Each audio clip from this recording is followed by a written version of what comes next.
আমাদের ক্লাসের টপিক হচ্ছে বাকযন্ত্র। এই যে বাকযন্ত্র বলতে কি বোঝায় এটা নিয়ে আজকে আমরা বিস্তারিত আলোচনা করব। দেখো, বাকযন্ত্র কাকে বলে? ধ্বনি উচ্চারণ করতে যে সব প্রত্যঙ্গ কাজে লাগে সেগুলোকে একত্রে কি বলে? বাকযন্ত্র বলে। অর্থাৎ আমরা যেই কথা বলি, উচ্চারণ করি, এই সব উচ্চারণ করার জন্য আমাদের যে অঙ্গ প্রত্যঙ্গগুলো নিয়ে কাজ করে এইগুলোকে একত্রে কি বলে? বাকযন্ত্র বলে। এগুলোকে একত্রে কি বলে? বাকযন্ত্র বলে। আমরা এখানে একটা সংজ্ঞা পেয়ে গেলাম। এরপর মানবদেহের উপরিভাগে অবস্থিত ফুসফুস থেকে শুরু করে ঠোঁট পর্যন্ত ধ্বনি উৎপাদনে ব্যবহৃত প্রত্যেকটি উপাদানে প্রত্যেকটি অঙ্গ প্রত্যঙ্গকেই বাকযন্ত্রের অন্তর্ভুক্ত করা হয় আর কি। এই যে দেখো, এখানে একটা ছবি দেওয়া আছে। এই যে আমাদের ফুসফুস, এটা হচ্ছে আমাদের ফুসফুস। এই ফুসফুস থেকে এই যে নাসারন্ধ্র অর্থাৎ ঠোঁট, নাক, ঠোঁট, এই যে এতটুকু পর্যন্ত যেই আমাদের অঙ্গ প্রত্যঙ্গ আছে যেগুলো আমাদের শব্দ তৈরি করতে সাহায্য করে, এই সকল অঙ্গ প্রত্যঙ্গগুলোকে একত্রে বলে কি? এই বাকযন্ত্র। ঠিক আছে। এই বাকযন্ত্রের বিভিন্ন অংশ নিচের ছবিতে দেখানো হলো এবং এগুলোকে সংক্ষেপে পরিচয় পর্যায়ক্রমে তুলে ধরা হলো। আচ্ছা, এখানে হচ্ছে মানে যে আমাদের বাকযন্ত্র যেটা, এই বাকযন্ত্রের বিভিন্ন কি বলে বিভিন্ন অঙ্গ প্রত্যঙ্গ দেখানো হয়েছে, যেমন ফুসফুস, শ্বাসনালী, তারপর হচ্ছে চোয়াল, মুখগহ্বর, জিভ, দাঁত, ওষ্ঠ, নাসারন্ধ্র, নাসাগহ্বর, তারপর হচ্ছে দন্ত, শক্ততালু, কোমলতালু, আলজিভ, তারপর হচ্ছে কি গলবিলীয় গহ্বর, অধিজিহ্বা, ষড়যন্ত্র, খাদ্যনালী ইত্যাদি আর কি। দেখো, আমরা এখানে এখন হচ্ছে ফুসফুস সম্বন্ধে জানবো। ফুসফুস হচ্ছে, দেখো, ধ্বনি সৃষ্টিকারী বায়ু প্রবাহের উৎস। অর্থাৎ যে আমরা যে কথা বলি, এই কথা বলার সময় আমাদের যে বায়ু প্রবাহ হয় এটা মূলত কোথা থেকে আসে? ফুসফুস থেকে। ফুসফুস শ্বাস গ্রহণ এবং ত্যাগ করে। ঠিক আছে, আমরা যে শ্বাস গ্রহণ করি এবং ত্যাগ করি এটা মূলত ফুসফুসের মাধ্যমে হয়ে থাকে। মূলত শ্বাস ত্যাগের মাধ্যমে ধ্বনি উৎপন্ন হয়ে থাকে। এই যে এখানে একটা গুরুত্বপূর্ণ প্রশ্ন, যে কিসের মাধ্যমে ধ্বনি উৎপন্ন হয়ে থাকে? শ্বাস ত্যাগের মাধ্যমে ধ্বনি উৎপন্ন হয়ে থাকে। এরপরে কি আছে? শ্বাসনালী। ফুসফুস থেকে বাতাস শ্বাসনালী হয়ে মুখবিবর ও রসানন্দ দিয়ে বের হয়ে আসে। আচ্ছা, শ্বাসনালীর কাজ কি? আমরা কি পেলাম? যে আমাদের ফুসফুস থেকে যে বাতাস, এটা হচ্ছে মুখবিবর এবং নাসারন্ধ্র দিয়ে এই বাতাসটা বের হয়ে আসতে সাহায্য করে। কিসে? এই যে শ্বাসনালী রয়েছে এইটা। এরপর রয়েছে ষড়যন্ত্র। ষড়যন্ত্রটা কি? আচ্ছা, আমরা এটা একটু দেখি। শ্বাসনালীর উপরের অংশে ষড়যন্ত্রের অবস্থান। অর্থাৎ আমাদের যে শ্বাসনালী, এই শ্বাসনালীর মধ্যেই এই যে শ্বাসনালী আছে, এই শ্বাসনালীর উপরের যে অংশটা আছে, এই উপরের অংশটাকে কি বলে? ষড়যন্ত্র। আমরা এখানে দেখি, এই যে আমাদের শ্বাসনালী আছে, এই যে শ্বাসনালী, আমরা যে এখান থেকে ফুসফুস থেকে যখন কোনো একটা বাতাস বের হয়, এই যে আমাদের নাক দিয়ে বের হয়, এই যে শ্বাসনালী এর ওই যে উপরে ভাগ যে অংশটা, এই অংশটাকে কি বলে? ষড়যন্ত্র বলে। মেরুদণ্ডের 4, 5, 6 অস্থির পাশে, অর্থাৎ এই অস্থি দ্বারা মূলত হচ্ছে হাড়কে বোঝানো হয়। ঠিক আছে। পাশে থাকা এই অংশটি নলের মতো। আচ্ছা, শ্বাসযন্ত্রটা কিসের মতো? অনেকটা নলের মতো হয়ে থাকে। শ্বাসযন্ত্রটা অনেকটা কিসের মতো? নলের মতো।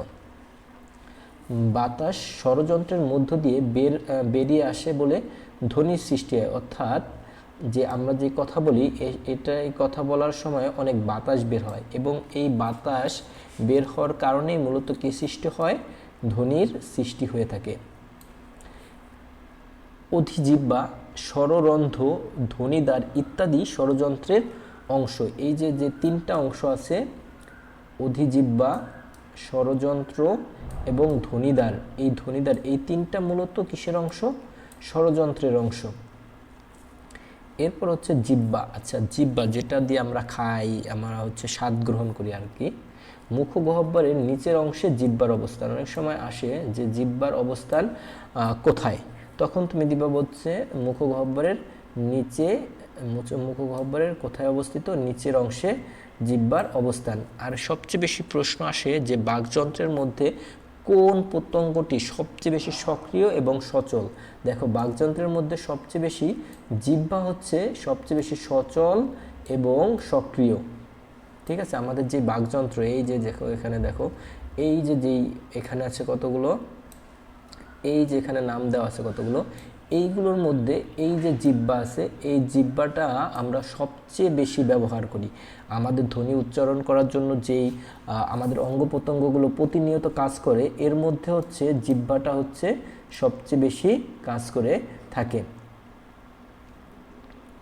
আচ্ছা, এরপরে হচ্ছে কি, জিহ্বার উচ্চতা অনুযায়ী পশ্চাৎ, সম্মুখ, পশ্চাৎ অবস্থান অনুযায়ী এবং গহ্বরের বিভিন্ন অংশের সঙ্গে জিহ্বার স্পর্শের প্রকৃতি অনুযায়ী ধ্বনির বৈচিত্র্য তৈরি হয়। অর্থাৎ জিহ্বা, আমাদের জিহ্বার কয়েকটা অংশ আছে, একটা সম্মুখ, অর্থাৎ সম্মুখ বলতে কি বোঝায়, আছে আমরা একটু আবার একটু এটা দেখি।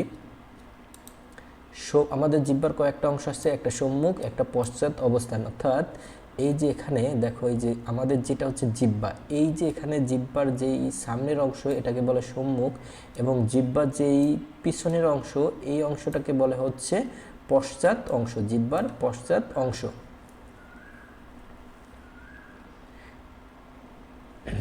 এবং এই যে সম্মুখ এবং পশ্চাৎ, এই দুইটার কারণে মূলত হচ্ছে আমাদের উচ্চারণের, অর্থাৎ ধ্বনির যে আমরা কথা বলি, এই কথা বলার সময়, ধ্বনি উচ্চারণ করার সময় মানে কি বৈচিত্র্য দেখা যায়, বিভিন্ন সময় বিভিন্ন সাউন্ড বা শব্দ উচ্চারণ হয়ে থাকে।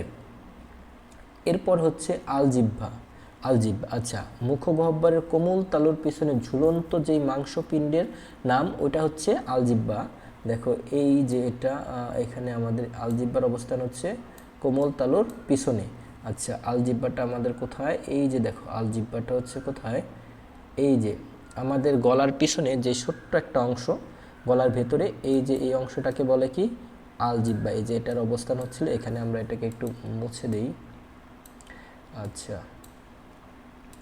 এই যে আমাদের এটা হচ্ছে আমাদের জিহ্বা, এটা হচ্ছে আমাদের জিহ্বা। এখানে যে ছোট্ট একটা অংশ ঝুলানো অবস্থায় থাকে এটাকে বলে হচ্ছে আলজিহ্বা। আচ্ছা, ধ্বনি উচ্চারণের সময় কোমল তালুর সঙ্গে আলজিভ নিচে নেমে এলে বাতাস মুখ দিয়ে পুরোপুরি বের না হয়ে খানিকটা কি দিয়ে বের হয়, নাক দিয়ে বের হয়। এর ফলে নাসিকা ধ্বনি তৈরি হয়। আচ্ছা, নাসিকা ধ্বনি, কণ্ঠধ্বনি, তালুধ্বনি, এগুলো নিয়ে কোনটা নাসিকা ধ্বনি, তালুধ্বনি, এগুলো নিয়ে কোন জিনিস, সেগুলো আমরা পরবর্তী যে ক্লাসগুলো নিতে আছে সেখানে আমরা বিস্তারিত আলোচনা করব। আপাতত এখানে আমরা নাসিকা ধ্বনি সম্বন্ধে জেনে রাখলাম। এরপর হচ্ছে তালু। মুখবিবরের ছাদকে বলা হয় তালু। কি বলা হয়, মুখবিবরের যে ছাদ, উপরের অংশ, একে বলা হচ্ছে তালু। আচ্ছা, আমরা তালুটা দেখি, এখানে আমাদের যে ছবিটা দেওয়া আছে, এই যে দেখো, আমরা এটাকে একটু মুছে দেই। এই যে আমাদের তালুটা কোথায়, আচ্ছা, এই যে এখানে তালু আবার দুই ধরনের হয়, একটা কোমল তালু, একটা হচ্ছে শক্ত তালু। এই যে আমাদের মুখের যে, এটা হচ্ছে আমাদের মুখ, এই যে উপরের অংশটা, এটা হচ্ছে দুই ধরনের, একটা হচ্ছে শক্ত তালু আর একটা হচ্ছে কোমল তালু। এই দেখো, তালুর মূলত দুইটি অংশ হয়। এটা হচ্ছে দেখো, তালুর কয়টি অংশ, দুইটি অংশ আমরা একটু আগে দেখলাম, একটা হচ্ছে শক্ত তালু আর একটা হচ্ছে কোমল তালু আর একটা হচ্ছে শক্ত তালু। আনুনাসিক স্বরধ্বনি উচ্চারণে কোমল তালু নিচে নেমে আসে। কোমল তালু ও জিহ্বামূলের স্পর্শ কণ্ঠধ্বনি উচ্চারিত হয়। দন্তমূলের শুরু থেকে কোমল তালু পর্যন্ত বিস্তৃত অংশকে শক্ত তালু বলা হয়। এই যে শক্ত তালুর একটা সংজ্ঞা পেলাম, এগুলো আমি তোমাদের মুখস্থ করা লাগবে না, জাস্ট একটুখানি পড়ার জন্য আমরা পড়ে যাচ্ছি আর কি। দন্তমূলের শুরুর থেকে কোমল তালু পর্যন্ত অংশকে কি বলে, শক্ত তালু বলা হয়ে থাকে। এটা একটা ইম্পর্টেন্ট প্রশ্ন যদিও। আচ্ছা, মূর্ধা। শক্ত তালু ও উপরের পাটি দাঁতের মধ্যে উত্তাল যে অংশ এটাকে বলা হচ্ছে মূর্ধা। অংশটাকে কি বলে? মূর্ধা বলা হয়। কোনো কোনো ব্যঞ্জন ধ্বনি উচ্চারণের সময় জিহ্বা মূর্ধাকে স্পর্শ করে। এরপর হচ্ছে এটা আমরা একটু আন্ডারলাইন করে রাখলাম, দন্তমূল বা দন্ত। দন্ত বলতে দাঁতকে বোঝানো হয় এবং দন্তমূল বলতে হচ্ছে দাঁতের গোড়াকে বোঝানো হয়। এই যে এখানে যদিও দেওয়া আছে, দাঁতের গোড়ার অবস্থানের নাম হচ্ছে কি? দন্তমূল। উপরের পাটির দন্তমূল ও দাঁতের সঙ্গে জিভের স্পর্শ বেশ কিছু ধ্বনি উৎপন্ন হয়। আচ্ছা, এটাকে আবার একটু আন্ডারলাইন করে দিলাম। এরপর সর্বশেষে আছে আমাদের ওষ্ঠ। ওষ্ঠ মানে কি? ঠোঁট। হ্যাঁ, ওষ্ঠ মানে হচ্ছে আমাদের ঠোঁট। বাক প্রত্যঙ্গের সবচেয়ে বাইরের অংশর নাম হচ্ছে কি? ওষ্ঠ বা ঠোঁট। আচ্ছা, এই যেই অংশটা, এটা অনেক সময় ইম্পর্টেন্ট আসে যে বাক প্রত্যঙ্গের সবচেয়ে বাইরের অংশকে কি বলে। তখন প্রশ্ন অপশন বিভিন্ন দেওয়া থাকবে, সেখানে তোমরা ওষ্ঠ বা ঠোঁট অপশনটা উত্তরে করে থাকবা। আচ্ছা, এরপরে কি? ওষ্ঠের মধ্যকার ফাঁকের কম বেশির ভিত্তিতে স্বরধ্বনিকে সংবৃত্ত এবং বিবৃত এই দুইটি ভাগে ভাগ করা হয়। এছাড়া ব্যঞ্জন ধ্বনির উচ্চারণ করতে ওষ্ঠ গুরুত্বপূর্ণ ভূমিকা পালন করে। এরপর দেখি আমাদের আর কি আছে। নাসিকা বা নাক যেটাকে আমরা বলি, মুখগহ্বরের পাশাপাশি নাসিকা এবং নাকের ছিদ্র দিয়েও বাতাস বের হয়েও ধ্বনি উৎপন্ন হয়ে থাকে। দেখো এখানে আমাদের এই যে পরিচ্ছেদ, এখানে আমাদের পরিচ্ছেদটা পুরো পড়া শেষ হয়ে গেছে। এখন আমরা যে জিনিসটা ওভারভিউ করব সেটা হচ্ছে আমরা এতক্ষণ এই পরিস্থিতিতে কি কি শিখলাম আর কি, গুরুত্বপূর্ণ কি কি। দেখো, বাকযন্ত্রটা শিখলাম। বাকযন্ত্র কাকে বলে? এই যে বাকযন্ত্র কাকে বলে? ধ্বনি উচ্চারণ করতে যেসব প্রত্যঙ্গ কাজে লাগে সেগুলোকে একত্রে বাকযন্ত্র বলা হয়।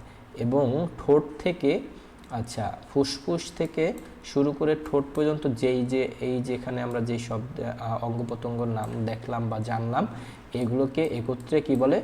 হচ্ছে বাকযন্ত্রের অন্তর্ভুক্ত প্রত্যঙ্গ বলে। আচ্ছা, এরপর হচ্ছে ফুসফুস পাইলাম। ধ্বনি সৃষ্টিকারী বায়ু প্রবাহের উৎস হচ্ছে কি? ফুসফুস। এবং মূলত শ্বাস ত্যাগের মাধ্যমে কি উৎপন্ন হয়? ধ্বনি উৎপন্ন হয়ে থাকে।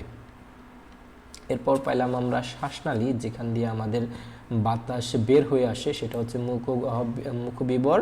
আর একটা হচ্ছে কি? আচ্ছা, একটা হচ্ছে মুখবিবর আর একটা হচ্ছে নাসারন্ধ্র। এরপর পাইলাম আমরা ষড়যন্ত্র। শ্বাসনালীর উপরের অংশকে কি বলে? ষড়যন্ত্র বলে। এবং এর মধ্যে কি বলে? ষড়যন্ত্রের মাধ্যমে হচ্ছে ধ্বনি সৃষ্টি হয়। এরপর হচ্ছে ষড়যন্ত্রের কিছু কিছু অংশ রয়েছে, সেটার মধ্যে কি আছে? অর্ধজিহ্বা, স্বররন্ধ্র এবং ধ্বনিদ্বার হচ্ছে ষড়যন্ত্রের অংশ। এরপর হচ্ছে জিহ্বা। জিহ্বা হচ্ছে মুখগহ্বরের বাইরের, মুখগহ্বরের নিচের অংশে থাকে হচ্ছে জিহ্বা। এবং আমরা আর একটা গুরুত্বপূর্ণ প্রশ্ন পাইছি, সেটা হচ্ছে বাকযন্ত্রের সবচেয়ে সচল এবং সক্রিয় প্রত্যঙ্গ হচ্ছে জিহ্বা। জিহ্বার হচ্ছে দুইটা অংশ থাকে, একটা সম্মুখ আর একটা হচ্ছে পশ্চাৎ। আলজিভ হচ্ছে কোমল তালুর পিছনে ঝুলন্ত অবস্থায় থাকে। এবং এই যে আলজিহ্বার মাধ্যমে কি হয়? নাসিক্য ধ্বনি তৈরি হয়ে থাকে। এরপর পাইছি হচ্ছে তালু। তালু হচ্ছে মুখবিবরের ছাদকে বলা হয় তালু। এবং এটা দুইটা অংশ থাকে, একটা হচ্ছে কোমল তালু আর একটা হচ্ছে শক্ত তালু। এবং দন্তমূলের শুরু থেকে কোমল তালু পর্যন্ত বিস্তৃত অংশকে কি বলে? শক্ত তালু বলা হয়ে থাকে। আচ্ছা, এরপর পাইছি হচ্ছে মূর্ধা। শক্ত তালু ও উপরের পাটি দাঁতের মধ্যবর্তী উত্তাল অংশকে মূর্ধা বলা হয়ে থাকে। আচ্ছা, এটা গেল। তারপর হচ্ছে দন্তমূল বা দাঁত। দন্তমূল বা দন্ত, বা মূলত দন্ত বলতে সেটাকে কি বলে? দাঁত বলা হয় থাকে। দাঁতের গোড়ার অংশের নাম হচ্ছে তোমার দন্তমূল। আচ্ছা, এখানে আর কিছু পাই নেই। এরপর পাইছি সর্বশেষে ওষ্ঠ বা ঠোঁট। বাকপতঙ্গের সবচেয়ে বাইরে, যে এই জিনিসটা একটু নোটিস করবা। বাকপতঙ্গের, আচ্ছা এটাকে একটু করি। বাকপতঙ্গের সবচেয়ে বাইরের অংশের নাম হচ্ছে ঠোঁট। এই জিনিসটা একটু নোট করবা, এটা হচ্ছে গুরুত্বপূর্ণ, যে অনেক সময় প্রশ্ন আসে যে বাকপতঙ্গের সবচেয়ে বাইরের অংশকে কি বলে? ঠোঁট। বাকপতঙ্গের সবচেয়ে বাইরের অংশকে কি বলে? আলটিমেটলি ঠোঁট বলা হয়ে থাকে। এরপর আর কি পাইছিলাম? নাসিকা। এখানে তেমন কোনো কিছু গুরুত্বপূর্ণ কিছু পাই নাই। আচ্ছা, আজকের ক্লাসটা আমরা এখানেই শেষ করব, এবং এই পরিস্থিতিতে যতগুলো গুরুত্বপূর্ণ প্রশ্ন আছে আমরা সেগুলো তোমাদেরকে আন্ডারলাইন করে দিয়েছি, এবং এই আন্ডারলাইনগুলো দেখে দেখে তোমরা এই প্রশ্নগুলো ঠোঁটস্থ মুখস্থ করে ফেলবা, যাতে তোমরা পরবর্তীতে পরীক্ষায় এই প্রশ্নগুলো খুব সহজে উত্তর করতে পারো। আচ্ছা, আল্লাহ হাফেজ।